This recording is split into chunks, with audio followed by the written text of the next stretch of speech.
Hello students, आप सभी का एक बार फिर से एसपी क्लासेस में बहुत बहुत स्वागत है।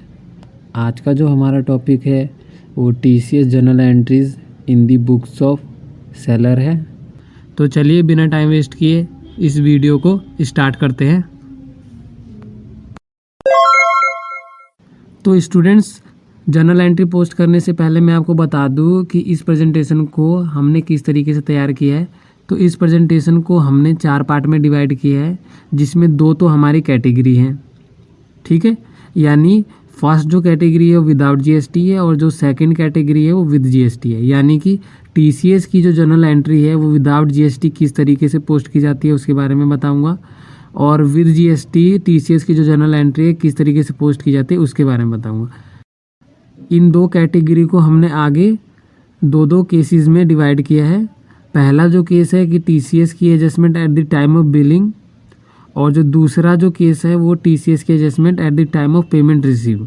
यानी कि जो टीसीएस की एडजस्टमेंट है उसे हम at the time of billing भी कर सकते हैं, यानी जब हम इनवॉइस क्रिएट कर रहे हैं, बिल जनरेट कर रहे हैं, उस टाइम ही हम टीसीएस की एडजस्टमेंट कर सकते हैं, ठीक है। तो अगर हम बिलिंग के टाइम पे ही अगर टीसीएस की एडजस्टमेंट कर रहे हैं तो उसकी जर्नल एंट्री हम किस तरीके से करेंगे, ठीक है, इसके बारे में बताऊंगा। और जो दूसरा जो केस है कि टीसीएस की adjustment at the time of payment, इसमें क्या होगा कि हम at the time of billing, यानी जब हम बिल या इनवॉइस जनरेट कर रहे हैं तब हम टीसीएस की एडजस्टमेंट ना करके जब हम पेमेंट रिसीव कर रहे हैं तब हम टीसीएस की एडजस्टमेंट करेंगे, ठीक है। तो इन दोनों ही केसेस को और दोनों ही कैटेगरी को मैं आपको बताने वाला हूँ इस वीडियो में। तो सबसे पहले जो हम ले लेते हैं अपनी फर्स्ट कैटेगरी ले लेते हैं और उसमें जो है फर्स्ट केस ले लेते हैं, यानी कि टीसीएस की adjustment at the time of billing. और हम जो जर्नल एंट्री करेंगे वो कैसे करेंगे, विदाउट जीएसटी, जो कि हमारी फर्स्ट कैटेगरी है, ठीक है। तो स्टूडेंट, सबसे पहले हम यहाँ पे क्वेश्चन देख लेते हैं कि क्वेश्चन क्या है। तो क्वेश्चन यहाँ पे ये है कि बी जो है ए को स्क्रैप सेल करता है एट द ₹10,000 का, ठीक है, जहाँ पे टीसीएस रेट जो है वो कितने % का है, 0.75% का है, ठीक है। तो यहाँ पे जैसा कि आप क्वेश्चन में देख पा रहे होंगे कि कहीं भी जीएसटी का जिक्र नहीं किया गया, यानी जो हमारी कैटेगरी है वो कौन सी कैटेगरी है, विदाउट जीएसटी वाली, ठीक है। यहाँ पे एक चीज़ और बताना चाहूँगा मैं आपको कि टीसीएस जो है वो सेलर बायर से कलेक्ट करके गवर्नमेंट को पे करता है। टीसीएस टीडीएस दोनों ही हमारे इनडायरेक्ट टैक्स होते हैं, ठीक है। तो टीडीएस जो है वो कौन डिडक्ट करता है, वो बायर डिडक्ट करता है सेलर के बिहाफ पे और गवर्नमेंट को पे करता है। जबकि टीसीएस क्या है, टीसीएस सेलर जो है कलेक्ट करता है बायर से और किसको पे करता है, गवर्नमेंट को, ठीक है। तो यहाँ पे जो सेलर के लिए जो टीसीएस होगा वो क्या होगा, लायबिलिटी होगा। तो यहाँ पे जो हम यूज़ करेंगे वो यूज़ करेंगे टीसीएस पेबल, ठीक है। जबकि बायर में हम क्या यूज़ करेंगे, टीसीएस रिसीवेबल, क्योंकि वहाँ पे जो है बायर को जब वो अपनी इनकम टैक्स फाइल करेगा तो वहाँ पे उसको टीसीएस रिसीवेबल का जो है क्रेडिट मिलेगा, ठीक है। यानी एक तरह से बोल सकते हैं उसको उतना अमाउंट गवर्नमेंट को पे नहीं करना पड़ेगा, क्योंकि उसके बिहाफ पे सेलर ने ऑलरेडी जो टैक्स है वो गवर्नमेंट को पे कर दिया है, ठीक है। तो क्वेश्चन हमने देख लिया, अब इसकी जर्नल एंट्री देख लेते हैं। तो स्टूडेंट, जैसा कि हमने क्वेश्चन में देखा था कि ए जो है हमारा वो बायर है, और बायर क्या होते हैं हमारे सन्ड्री डेटर, और सन्ड्री डेटर क्या होते हैं, बढ़ने पे डेबिट घटने पे क्रेडिट, क्योंकि ये एसेट्स होते हैं, ठीक है। तो एज अकाउंट हमारा क्या हो जाएगा, वो डेबिट हो जाएगा, क्योंकि सेल कर रहे हैं तो इससे हमारा क्या हो रहा है, सन्ड्री डेटर इंक्रीज हो रहा है। टू सेल्स अकाउंट आ जाएगा। सेल्स क्या होती है, बढ़ने पे क्रेडिट घटने पे डेबिट, क्यों, क्योंकि ये इनकम का पार्ट होता है और इनकम जो होती है लायबिलिटी की तरह ट्रीट की जाती है, ठीक है। यानी बढ़ने पे क्रेडिट घटने पे डेबिट। टू टीसीएस पेबल आ जाएगा। यहाँ पे टीसीएस पेबल हमने इसलिए लिया है क्योंकि सेलर के लिए जो है लायबिलिटी है, ठीक है। यानी कि ये बायर से जो है वो टैक्स कलेक्ट करके गवर्नमेंट को पे करेगा, ठीक है, इसलिए उसकी लायबिलिटी होती है, इसलिए हमने यहाँ पे टीसीएस पेबल यूज़ किया है, ठीक है। तो जैसा कि आपको पता है कि लायबिलिटी इंक्रीज होने पे क्रेडिट हो, इसलिए हमने जो है टू टीसीएस पेबल लिया है, ठीक है। अब अमाउंट के बारे में बात कर लेते हैं। तो अमाउंट जो आ जाएगा वो सेल्स में आ जाएगा 10,000। यहाँ पे आप कंफ्यूज मत होना, मैंने स्क्रैप की जगह जो है वो सेल्स वर्ड यूज़ किया है, ठीक है, बस। तो सेल्स यानी स्क्रैप, जो अमाउंट है वो कितने का है, 10,000 का अमाउंट आ जाएगा, ठीक है। अब जो TCS जो कैलकुलेट किया जाता है वो किस पे किया जाता है, टैक्सेबल वैल्यू यानी कि बेसिक वैल्यू। तो टैक्सेबल और बेसिक वैल्यू जो थी हमारी कितनी थी, 10,000 थी, ठीक है। तो उसी पे जो होगा हमारा TCS कैलकुलेट किया जाएगा। तो 0.75% जो अगर 10,000 का निकालेंगे तो कितना आ जाएगा, 75 रुपीज़ आ जाएगा, ठीक है। तो ये आ जाएगा हमारा TCS पेबल में, और टोटल जो अमाउंट आ जाएगा वो हमारा कितना आ जाएगा, 10,075 रुपये एज अकाउंट में, ठीक है। तो देखिए हमने यहाँ पे क्या करा है कि बिलिंग के वक्त ही हमने जो है TCS को एडजस्ट कर दिया है, क्योंकि हमारा केस कौन सा था, फर्स्ट केस था कि जब हम TCS के एडजस्टमेंट करेंगे at the time of billing, यानी जब हम इनवॉइस जनरेट कर रहे हैं, बिल बना रहे हैं, यानी हमने पेमेंट नहीं लिया है अभी, केवल हमने जो है बिल बनाया है, ठीक है, तभी हमने TCS को एडजस्ट कर दिया है, ठीक है। तो ये तो थी बिलिंग की एंट्री। अब पेमेंट रिसीव की एंट्री देख लेते हैं कि किस तरीके से पेमेंट रिसीव की एंट्री करेंगे, ठीक है। तो बैंक या कैश जिसमें भी वो पेमेंट करेगा वो अकाउंट हमारा डेबिट हो जाएगा, ठीक है, टू एज अकाउंट हो जाएगा, और अमाउंट कितने का आ जाएगा, 10,075 रुपये का, ठीक है। जैसा कि आप ऊपर भी देख सकते हैं कि एज अकाउंट में हमारा जो अमाउंट है रिसीवेबल कितना है, 10,075 रुपये, तो 10,075 रुपये दे देगा, ठीक है। तो ये तो थी पेमेंट रिसीव की एंट्री, ठीक है, यानी हमने बुकिंग की एंट्री कर दी, रिसीव की एंट्री कर दी, अब हम एडजस्टमेंट की एंट्री करेंगे, ठीक है।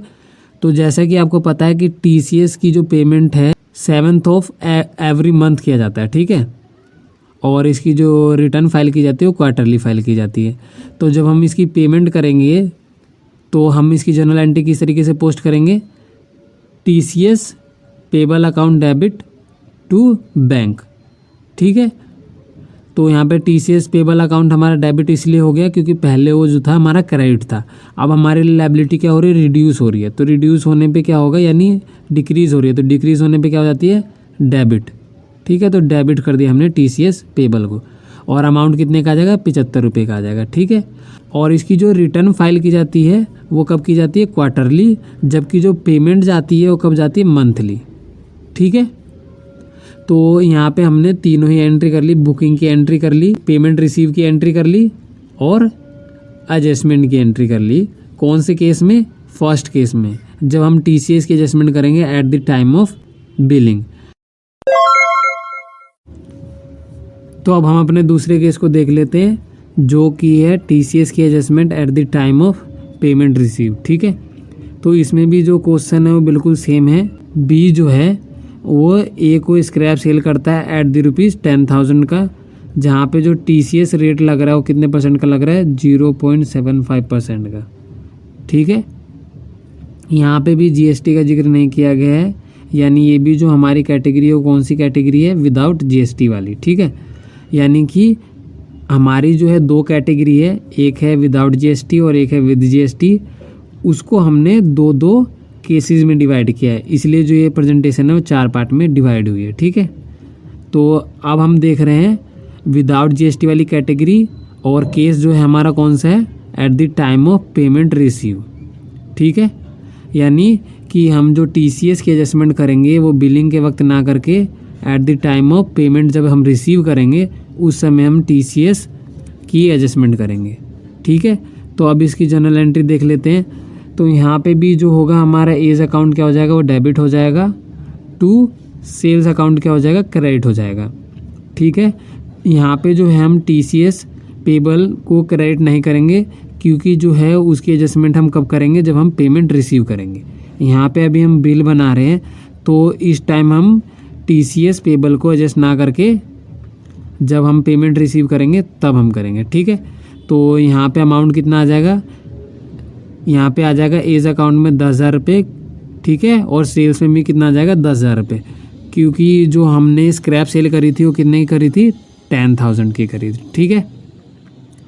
अब आ जाते हैं, ये तो हमने कर ली बुकिंग की एंट्री, ठीक है, यानी जब हम बिल बना रहे थे हमने बिल बना दिया, तब हमने TCS को एडजस्ट नहीं किया है, अब हमें TCS की एडजस्टमेंट करनी है, ठीक है। अब जब हम पेमेंट रिसीव करेंगे तब हम TCS की एडजस्टमेंट करेंगे, ठीक है। तो स्टूडेंट अब देख लेते हैं कि पेमेंट रिसीव की जो जर्नल एंट्री है वो किस तरीके से करेंगे हम। तो जैसा कि आपने देखा था कि एज अकाउंट जो था हमारा वो डेबिट था क्योंकि डेटर्स बढ़े थे, ठीक है। तो जैसे ही वो पेमेंट करेगा तो डेटर्स हमारे क्या हो जाएंगे, वो डिक्रीज़ हो जाएंगे। तो जैसा कि आपको पता है कि अगर डेटर्स जो होते हैं अगर इंक्रीज़ होते हैं तो डेबिट होते हैं और डिक्रीज़ होते हैं तो क्रेडिट। तो एज अकाउंट हमारा क्या हो जाएगा, क्रेडिट हो जाएगा, ठीक है। और जिस भी बैंक में या कैश में पेमेंट करेगा वो अकाउंट हमारा क्या हो जाएगा, वो डेबिट हो जाएगा, क्योंकि ये हमारे एसेट्स होते हैं, ठीक है, बढ़ने पे डेबिट। और जैसा कि आपको पता है कि ये जो हमारा केस चल रहा है वो कौन सा चल रहा है कि TCS की adjustment at the time of payment receive, ठीक है। तो यहीं पे हमको TCS की बुकिंग या TCS को रिकॉर्ड या एडजस्ट करना होगा, ठीक है। तो अब अमाउंट देख लेते हैं कि अमाउंट कितना आ जाएगा। तो जैसा कि आपको पता है कि ऊपर देख सकते हैं आपकी एज अकाउंट में कितना अमाउंट है, 10,000 का अमाउंट है, तो सेम वही अमाउंट यहाँ पे भी आ जाएगा, ठीक है। और TCS पेबल में कितना चला जाएगा, जैसे कि आपको पता है कि 0.75% निकालना है हमको कितने पे, 10,000 रुपये पे। तो 10,000 रुपये के ऊपर अगर हम 0.75 निकालेंगे तो कितना आ जाएगा, 75 रुपीज़ आ जाएगा, ठीक है। और इन दोनों का कंबाइंड जो टोटल अमाउंट आएगा वो किस में चला जाएगा, कैश या बैंक, जिसमें भी वो पेमेंट करे, ठीक है। यहाँ पे हमने जो है TCS की एडजस्टमेंट कब करी है, जब हम पेमेंट रिसीव कर रहे हैं। इससे पहले हमने TCS की एडजस्टमेंट कहाँ करी थी, जब हम बिल बना रहे थे, ठीक है। दोनों में बस इतना ही फ़र्क था, ठीक है। तो हमने क्या करी, बुकिंग की एंट्री कर ली, पेमेंट रिसीव की एंट्री कर ली, अब एडजस्टमेंट की एंट्री कर लेते हैं।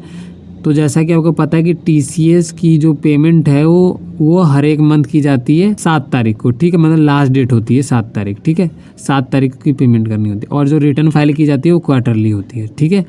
तो जब हम इसकी पेमेंट करेंगे तो हमारा क्या हो जाएगा, TCS पेबल अकाउंट हमारा डेबिट हो जाएगा, क्योंकि हमारी जो लायबिलिटी है वो कम हो गई, यानी जो हमें अमाउंट पे करना था वो हम पे कर चुके हैं, ठीक है। तो लायबिलिटी कम होगी तो TCS पेबल अकाउंट हमारा क्या हो जाएगा, वो डेबिट हो जाएगा टू बैंक अकाउंट आ जाएगा, ठीक है।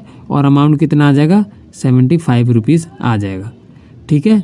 तो हमने जो है अपनी पहली कैटेगरी जो कि थी विदाउट GST, उसके जो 2 केसेस थे उन दोनों को हमने देख लिया बहुत अच्छे तरीके से, ठीक है। अब हम इसकी कैटेगरी को देख लेते हैं जो कि है विद GST, यानी हमने इससे पहले क्या देखा था कि विदाउट GST हम जो है किस तरीके से TCS की जनरल एंट्री को हम पोस्ट करेंगे। अब देखेंगे कि विद GST हम TCS की जनरल एंट्री को किस तरीके से पोस्ट करते हैं, ठीक है। तो यहाँ पे भी मैं आपको 2 केसेस बताऊंगा। एक तो है कि at the time of billing हम किस तरीके से TCS की एडजस्टमेंट करेंगे, और एक at the time of payment receive किस तरीके से हम TCS की एडजस्टमेंट करेंगे, ठीक है। यहाँ पे जो क्वेश्चन होगा वो थोड़ा सा चेंज होगा, क्योंकि इसमें जो है GST भी ऐड होगा। तो क्वेश्चन देख लेते हैं। यहाँ पे जो है B जो है एक हो स्क्रैप सेल करता है एट द ₹10,000 का, जिस पे जो है GST रेट कितना परसेंट का है, 5% का है।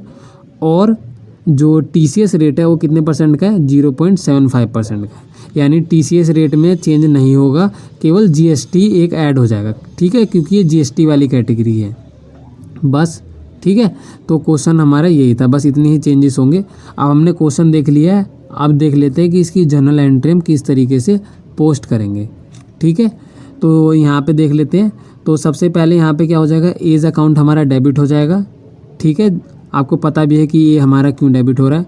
टू सेल्स अकाउंट हमारा क्या हो जाएगा, क्रेडिट हो जाएगा, ठीक है। टू GST अकाउंट आ जाएगा, ठीक है। अब देखिए GST अकाउंट क्या होते हैं कि GST में भी एक होता है इंटरेस्ट रेट और एक होता है इंटरेस्ट रेट। जब इंटरेस्ट रेट होगा तो क्या होगा कि हमारा IGST लगता है, ठीक है, जो कि इंटीग्रेटेड टैक्स होता है, जो कि सेंट्रल गवर्नमेंट को जाता है, ठीक है, सीधा। और अगर हमारा इंट्रा स्टेट यानी जब बाइंग और सेलिंग सेम स्टेट से होगी तो हमारा CGST और SGST लगेगा, ठीक है। यानी CGST और SGST कितने परसेंट लगेगा, 2.5। और जब बाइंग एंड सेलिंग जो है डिफरेंट स्टेट में होगी तो हमारा GST कितना लगेगा, सीधा 5% लगेगा, ठीक है। तो ये फ़र्क होता है। अगर आपको GST की जनरल एंट्री नहीं आती तो इसके लिए भी मैंने एक वीडियो बना रखा है, आप उसे देख सकते हैं, तो आपको बहुत अच्छे से समझ आ जाएगा कि इंटर स्टेट में हम किस तरीके से GST की जनरल एंट्री करते हैं और इंटर स्टेट में किस तरीके से हम GST की जनरल एंट्री करते हैं, ठीक है। यहाँ पे जो मैंने लिया है सीधा GST लिया है, ठीक है। आपके यहाँ पे अगर कंडीशन अगर ये वाली फॉलो होती है कि बाइंग और सेलिंग सेम स्टेट से हो रही है तो आप यहाँ पे CGST और SGST लगा देंगे, ठीक है। और इसके आपको ना यहाँ पे आउटपुट SGST और आउटपुट CGST लिखना होगा, क्योंकि यहाँ पे सेलिंग कर रहे हैं, ठीक है। वो भी हमारी क्या होती है, लायबिलिटी होती है, वो भी जो हमें पे करनी होती है गवर्नमेंट को। ठीक है, तो यहाँ पे मैंने नॉर्मली जीएसटी लिख दिया है। ठीक है, टू टीसीएस पेबल अकाउंट आ जाएगा। ठीक है, जीएसटी भी हमारी लायबिलिटी होती है, वो बढ़ने पे क्या होती है, क्रेडिट, और टीसीएस जो है हमारा पेबल भी हमारा लायबिलिटी होता है, वो भी बढ़ने पे क्या होती है, क्रेडिट। ठीक है, तो अब देख लेते हैं कि इसमें अमाउंट किस तरीके से आएगा। तो सेल्स यानी स्क्रैप, आप कंफ्यूज मत होना, स्क्रैप की जगह मैंने सेल वर्ड यूज़ किया है। तो सेल्स जो हमारी कितने की है, 10,000 की है, तो सेल्स में हमारा कितना आ जाएगा, 10,000 आ जाएगा। और जीएसटी में कितना आ जाएगा, तो आपको मैं बता दूं कि जीएसटी, टीसीएस, टीडीएस ये सारे के सारे बुक वैल्यू यानी टैक्सेबल वैल्यू पे कैलकुलेट किए जाते हैं। ठीक है, तो यहाँ पे जो है हमारी टैक्सेबल वैल्यू कितनी है, 10,000 है। तो 10,000 पे 5% निकालेंगे तो कितने रुपए आ जाएंगे, 500 रुपीज़ आ जाएंगे। ठीक है, और टू टीसीएस पेबल में कितना आ जाएगा, 75। ठीक है, यानी 10,000 का 0.75%। ठीक है, और टोटल अमाउंट जो चला जाएगा वो एज अकाउंट में चला जाएगा 10,575 रुपये, यानी इतना पेमेंट जो है हमें ए से रिसीव करना है। ठीक है, तो यहाँ पे जो हमने जीएसटी में जो हमने केस देखा, वो कौन सा केस देखा कि at the time of billing, यानी हमने अभी केवल इनवॉइस जनरेट किया है, बिल जनरेट किया है, तभी हमने टीसीएस की एडजस्टमेंट कर दी है, अभी हमने पेमेंट रिसीव नहीं करा है। ठीक है, तो ये हमने पहली वाली कंडीशन जो है, यानी पहला वाला जो केस है वो फुलफ़िल कर दिया। ठीक है, अब देख लेते हैं कि पेमेंट रिसीव की एंट्री हम किस तरीके से करेंगे। तो कैश या बैंक जिसमें भी जो है बायर पेमेंट करेगा, वो अकाउंट हमारा डेबिट हो जाएगा, टू एज अकाउंट हो जाएगा। तो जैसा कि आपको पता है हमें पेमेंट कितने की रिसीव करनी है, 10,575, तो अमाउंट कितना आ जाएगा, 10,575। ठीक है, तो हमने बुकिंग की एंट्री कर दी। ठीक है, पेमेंट रिसीव की एंट्री कर दी। अब एडजस्टमेंट की एंट्री कर देते हैं। तो जैसा कि आपको पता है इसकी मंथली पेमेंट जाती है 7th ऑफ एवरी मंथ, जो है टीसीएस की पेमेंट जाती है गवर्नमेंट को। ठीक है, और इसकी जो रिटर्न फाइल की जाती है वो कब की जाती है, क्वार्टरली की जाती है। ठीक है, यानी 3-3 महीने के गैप पे। तो यहाँ पे जो है टीसीएस पेबल अकाउंट हमारा क्या हो जाएगा, वो डेबिट हो जाएगा, क्योंकि अब हमारी लायबिलिटी कम हो रही है, यानी हमने पेमेंट कर दी तो हमारी लायबिलिटी ख़त्म होगी। तो टीसीएस पेबल अकाउंट हमारा डेबिट हो जाएगा, टू बैंक क्या हो जाएगा, क्रेडिट हो जाएगा, क्योंकि एसेट्स होते हैं, अब पैसे जा रहे हैं तो एसेट डिक्रीज़ हो रहे हैं, तो डिक्रीज़ होने पे क्या होते हैं, क्रेडिट। और अमाउंट कितने का आ जाएगा, 75 रुपीज़ का आ जाएगा। ठीक है, तो हमने जो है अपनी दूसरी कैटेगरी के जो फर्स्ट केस था उसको भी हमने बहुत अच्छे से देख लिया। तो अब स्टूडेंट अपने दूसरे केस को देख लेते हैं कि अगर हम जीएसटी के साथ अगर हम टीसीएस की एडजस्टमेंट करना चाहते हैं at the time of payment, तो हम किस तरीके से करेंगे। ठीक है, यहाँ पे भी क्वेश्चन बिल्कुल सेम रहेगा कि जो है बी जो है ए को सेल करता है scrap at the rate 10,000 rupees का। ठीक है, जिस पे जो है जीएसटी रेट कितने परसेंट का है, 5% का है, और टीसीएस रेट जो है कितने परसेंट का है, 0.75% का। ठीक है, क्वेश्चन बिल्कुल सेम रहेगा पिछले जैसा ही। ठीक है, यहाँ पे बस जो चेंज होगा वो क्या होगा कि जब हम बिलिंग यानी जब हम इनवॉइस जनरेट करेंगे तब हम टीसीएस की एडजस्टमेंट ना करके जब हम पेमेंट रिसीव करेंगे तब हम टीसीएस की एडजस्टमेंट करेंगे। ठीक है, तो अब इसकी भी हम जनरल एंट्री देख लेते हैं। तो यहाँ पे क्या हो जाएगा कि एज अकाउंट हमारा क्या हो जाएगा, वो डेबिट हो जाएगा, टू सेल्स अकाउंट जो होगा हमारा क्रेडिट हो जाएगा, टू जीएसटी अकाउंट जो होगा हमारा वो क्रेडिट हो जाएगा, क्योंकि जीएसटी भी हमारी लायबिलिटी होती है। ठीक है, यहाँ पे हम जो है टीसीएस पेबल को क्रेडिट नहीं करेंगे, क्योंकि अभी हम बिल जनरेट कर रहे हैं। ठीक है, तो जैसा कि आपको पता है ये वाला केस हमारा कौन सा है कि टीसीएस की एडजस्टमेंट करेंगे, लेकिन कब करेंगे, जब हम पेमेंट रिसीव करेंगे। ठीक है, अभी तो हम केवल बिल बना रहे हैं, तो इस समय हम टीसीएस की एडजस्टमेंट नहीं करेंगे, तो इसलिए हम यहाँ पे क्या करेंगे, टीसीएस पेबल को नहीं लेंगे। ठीक है, तो आप अमाउंट देख लेते कितना आ जाएगा। तो सेल्स में हमारा कितना आ जाएगा, 10,000 आ जाएगा। जैसा कि आपको पता है कि स्क्रैप जो हम सेल कर रहे हैं एट द रुपीज़ 10,000 कर रहे हैं। ठीक है, और जीएसटी जो आ जाएगा 10,000 का 5% यानी 500। तो एज अकाउंट में कितना अमाउंट आ जाएगा, 10,500 आ जाएगा। ठीक है, यानी टोटल। तो ये तो थी हमारी बुकिंग की एंट्री, जिसे हम बिलिंग भी कह सकते हैं, बिलिंग की एंट्री। ठीक है, तो स्टूडेंट अब बात कर लेते हैं कि पेमेंट रिसीव की जो एंट्री है वो हम किस तरीके से करेंगे। तो जैसा कि आपको पता है कि एज अकाउंट हमारा डेबिट हुआ था, तो अब क्या हो जाएगा, जब वो पेमेंट करेगा तो क्रेडिट हो जाएगा, और जिस भी अकाउंट में वो पेमेंट करेगा वो अकाउंट हमारा क्या हो जाएगा, वो डेबिट हो जाएगा। ठीक है, तो कैश या बैंक जिसमें भी वो पेमेंट करेगा account debit to as account हो जाएगा। ठीक है, और जैसा कि आपको पता है कि TCS के adjustment at the time of payment receive कर रहे हैं, तो इसमें जो है क्रेडिट में क्या जाएगा, टू TCS पेबल अकाउंट। ठीक है, अब अमाउंट के बारे में जान लेते हैं, तो अमाउंट कितना आ जाएगा। तो जैसा कि आपको पता है कि एज अकाउंट में हमारा कितना अमाउंट था, जो ऊपर आप देख सकते हैं 10,500। ठीक है, तो एज अकाउंट में 10,500 आ जाएगा, और TCS पेबल जैसा कि आपको पता है 0.75% ऑफ 10,000 75 रुपीज़ आएगा। ठीक है, और कैश या बैंक में कितना चला जाएगा, दोनों का टोटल, तो दोनों का टोटल कितना होगा, 10,575 रुपये, जो कि कैश या जिस बैंक में जिसमें भी पेमेंट करेगा उसमें चला जाएगा। ठीक है, तो हमने क्या करी, बुकिंग की एंट्री कर ली, पेमेंट रिसीव की एंट्री कर ली, अब एडजस्टमेंट की एंट्री कर लेते हैं। तो जैसा कि आपको पता है कि TCS की जो पेमेंट है वो हर एक मंथ की जाती है 7 तारीख को। ठीक है, मतलब लास्ट डेट होती है 7 तारीख। ठीक है, 7 तारीख की पेमेंट करनी होती है, और जो रिटर्न फाइल की जाती है वो क्वार्टरली होती है। ठीक है, तो जब हम इसकी पेमेंट करेंगे तो हमारा क्या हो जाएगा, TCS पेबल अकाउंट हमारा डेबिट हो जाएगा, क्योंकि हमारी जो लायबिलिटी है वो कम हो गई, यानी जो हमें अमाउंट पे करना था वो हम पे कर चुके हैं। ठीक है, तो लायबिलिटी कम होगी, तो TCS पेबल अकाउंट हमारा क्या हो जाएगा, वो डेबिट हो जाएगा टू बैंक अकाउंट आ जाएगा। ठीक है, और अमाउंट कितना आ जाएगा, 75 रुपीज़ आ जाएगा।